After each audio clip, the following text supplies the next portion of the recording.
This is the Telemetry Transportation Daily for July 4th, 2025, and I'm Sam Buell-Samad, Vice President of Market Research at Telemetry.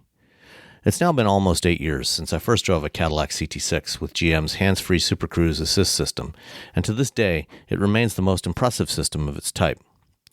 In 2022, Ford launched its own competitor called BlueCruise on the Mustang Mach-E and F-150.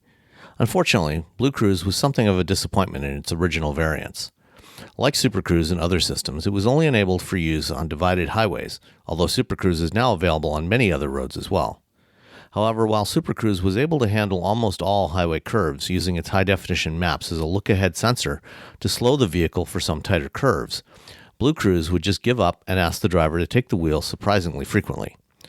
Ford has since released several updates that progressively made performance a little better, but was still not as good as Super Cruise. Finally, this spring, with the release of version 1.4 on the new Expedition and Lincoln Navigator, it has been able to get through some problematic curves around the area where I live in Michigan.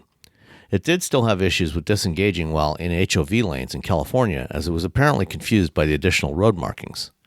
Ford has now released version 1.5, starting with the 2025 Mach-E, and while I haven't had the chance to try it on HOV lanes yet, it is truly a step forward.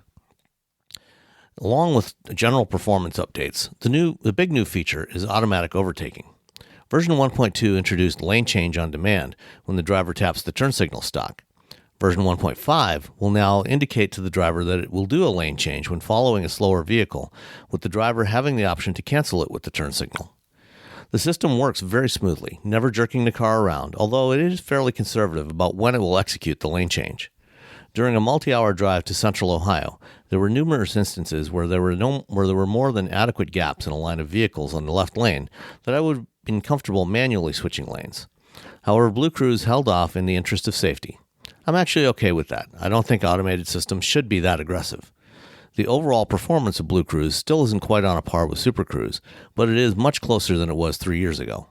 Now Ford just needs to address my other concerns with the human-machine interface to make it more clear what the mode is and add capacitive sensors to the steering wheel to actively detect hands-on when not in hands-free mode and avoid false positive alerts to put the driver's hands on the wheel. Thanks for listening.